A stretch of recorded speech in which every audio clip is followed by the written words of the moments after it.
Hey guys, it's Taasha Reneé here and welcome back to my channel. I just wanted to preface this video. I kind of wanted to give you an idea of what this video was really about. I share a little story about how I've been holding myself hostage to some feelings that I couldn't shake. I've been going back and forth with my mother-in-law in regards to her not seeing my son. And it was something that bothered me for his entire existence, basically. You know, a lot of times they say if something triggers you, it's because something that wasn't necessarily healed from. And a lot of times when people do things, they're not doing it intentionally to hurt you, and maybe you were just on the opposite side of something that they did. I knew I needed to forgive myself to be able to free up that space in my heart, free up that space in my mind to be able to move on with my life. I'm so proud of myself. I'm so proud of myself. Everything I do for Sage, yo. I do it for Sage. I did something, sorry if you can hear my car knocking in the back. I did something so radical, something so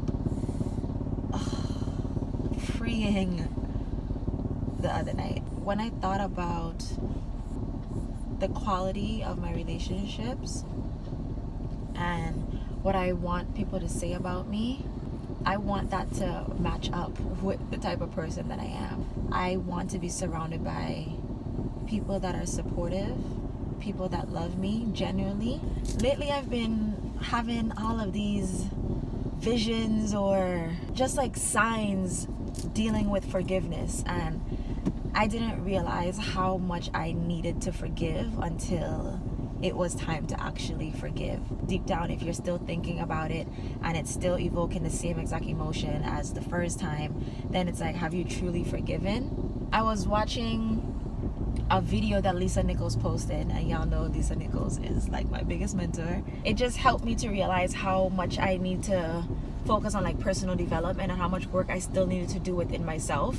And there's no way that I can help anybody or inspire anyone else if I'm not 100% living in my truth. And I feel like my truth is just sharing my story. So I know I made a video on going to therapy. It was because I was having some strong feelings, some ill feelings towards my mother-in-law.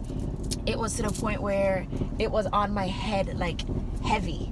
Like almost every day in my mind, I was sitting there stressing about why she never called, why she never checked in, why she doesn't even make an effort to see him. Stressing myself like crazy. Like I started to go to therapy because of that, and I couldn't get her out of my head. And on the other side of things, I'm like, but it's her loss. She's the one that's missing out. Everything in me just wanted to just understand, like, why can you not love something so beautiful? And it just took me back to, and I made a video on this, I'm probably gonna tag it in the eye. It just brought me back to me feeling as if like her not wanting him was like me growing up feeling like I wasn't wanted. I needed to forgive myself for that, or feeling that way, and realizing that nothing anyone does is because of me. The last time I actually saw my mother-in-law was in February. So that was the last time she actually saw Sage. He was 4 months old. We had a heated argument, and every single time I would play over, I would have the same exact anger, the same exact emotion towards the same thing. Like, and it was to the point where I was like, I can't keep thinking about this. I can't be present for my son. I can't put myself first. I can't function throughout the day because I'm literally thinking about things that she has said to me. I have absolutely zero respect for anyone that uses something that they've done for you as a way of manipulation. The argument was basically, I'm keeping Sage away from her. Whatever, we're not even going into that. What I had to realize was that I truly didn't forgive myself for the things that I have done in the past. And once I forgave myself, then I truly understood that what anyone else can say about me can't really hold much weight. Like, you know how everything just aligns? Like, what's the chances that Asia had to come up here to get her car on the same street that your mom lives on? When I'm sitting here writing in a book, and I'm sitting here writing in a book about forgiveness, and I was like, it's not about anybody and what anybody did. It's about us creating peace for ourselves and knowing that I'm doing this for us. Like, this has nothing to do with you. It has nothing to do with you. So it's like, this is what you're missing. This is it. I'm not here for any other reason. Like, I don't have to have a conversation. Like, there's nothing to discuss because I'm doing this for me. I don't need to prove anything. I was writing things that I forgive myself for, because the only reason, obviously, like you said, when things trigger you is because things are obviously not healed, and thinking about things that happened in my life in the past, and obviously how other people can affect how I feel because of past situations. So it's like, I don't know. I went into the situation with zero expectations, but I was not blindsided. I feel like what came out of it was basically me on top, because I felt like I did my part. And at the end of the day, as long as you can do your part, then you shouldn't have any guilty conscience. I feel so good that I did mine. And that's that. Like, whatever happens, happens. It doesn't even matter anymore, because my conscience is clear. At the end of everything that I'm doing, I really want to make sure that I am that person that I would want to be around. I want to be that example that I would want my son to grow up with.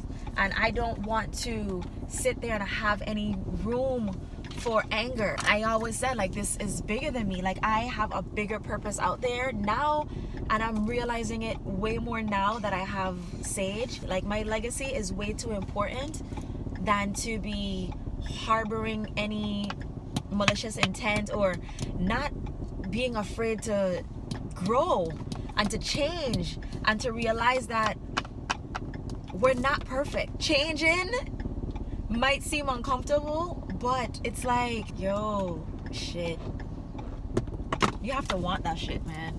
I just realized, like, how proud of myself that I am, and I feel so like a weight has been lifted off of my shoulders. I just want to be a good example in general, because I know that I'm a good person, and I know that we all make mistakes, but when you make mistakes, it's so important to own up to that shit and to just do your part by going back to that house, knowing that I didn't want to, but I did it for myself.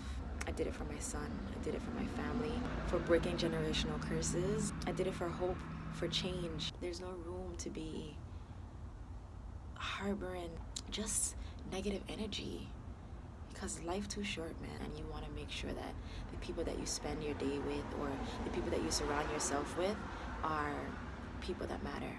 And I am being very intentional with my energy and the people that I bring my son around, and I'm just so grateful. Let's get into the comments and let's talk about forgiveness. Like, what is something that you had to do, or something that you learned about forgiveness? I'm just learning, I'm just working through it, and I'm just figuring things out, and I'm glad that I have this platform to be able to share these things with you, because I can't do this shit by myself. Like I said, change, you have to want it. You really have to want it, and there's no fun in complacency and just sitting around and waiting for people to change. Like, you have to be that change that you want to see. Yeah, thank you guys so much for watching. Check out A Vulnerable Mom. I'm still working on what I want this to be, but we started it. I'll be that living proof of a vulnerable mom, and I'll go ahead and share my authenticity and my vulnerability in hopes to inspire you guys to take that leap of faith and to stand in your truth and to be the best version of yourselves, not just for you, but for your family and for that legacy that you're creating. Thank you guys so much for watching this video. I hope you guys enjoyed it. Go ahead and follow A Vulnerable Mom on Instagram, as well as my personal Instagram, which is Taasha Reneé. I love y'all so much. Like, I dead ass love y'all.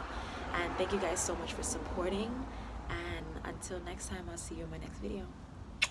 Bye, guys.